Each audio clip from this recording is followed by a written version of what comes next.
Hi, this is another one of my infrequent vlogs, and today I wanted to talk about a cartoonist, a comic book artist that I've come to appreciate over the last couple of years, and I really enjoy his work. And his name is Kevin Huizinga, and he's out of St. Louis, Missouri. And he started out doing these zines that he self-published, and they have a lot of great creative art in them. And some of them are just like sketchbooks and things like that he's put out. But I'm not going to talk about the zines so much because they're really good. But I wanted to get to the main topic, and that is he was picked up by Drawn and Quarterly. Drawn and Quarterly did some comics for him, which are really nice. But then just in the last year or two, or maybe last year, they put out a full, really nice volume of his work called CURSES. And I got this book from the library, although the other books I got from him, but I paid for or traded. But this is a really excellent book, and I wanted to talk a little bit about it. Kevin Huizinga, his style is similar to the old-fashioned style of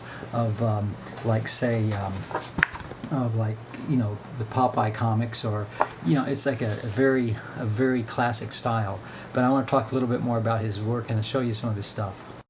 Yeah, and again, this is the cover of the book. I love the way he draws suburban life. He's very aware of his surroundings and details and little things about his life. You see the lampposts and the cars, and it really gives you a sense of where he lives, just like typical Midwest suburbia. Unfortunately, somebody marked on the copy of the book there. That's one thing about getting library books, is somebody will always mark on them. But anyways, you kind of see his style here. He has these, this kind of a cartoony style, and Drawn and Quarterly did a nice production on this.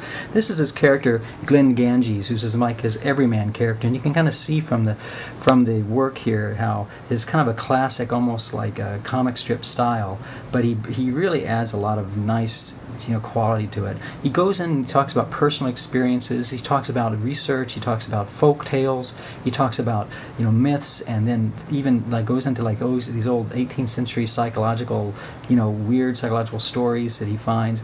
On this one, the 28th Street, he talks about this. He takes this Italian folk tale of the feathered ogre, and he kind of merges it with his own experience, and him and his wife trying to conceive a child, and all the different trauma they went through in medical and all this, and it's just really a fun story. And here he has this really interesting story about religious beliefs and the belief of hell and how that works in life. He does a really great job with this and makes it personal. This is the type of book I really like. This is the type of comics I really enjoy reading. It's personal, it's observant, it resonates with human experience, and he's just a really creative and yet subtle comic artist. And there's just one little point I want to tell you, how he does really creative things. Like, he takes these adoption records. He found these Chinese adoption records.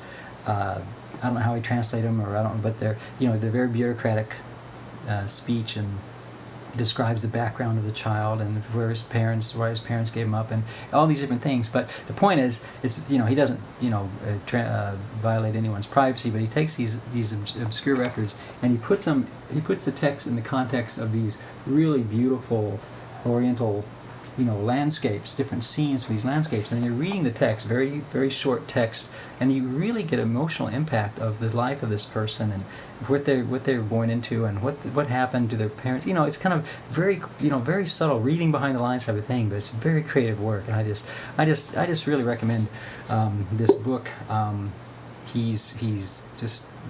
think you really enjoy it if you like this personal slice of life type of comic. So anyway, thanks.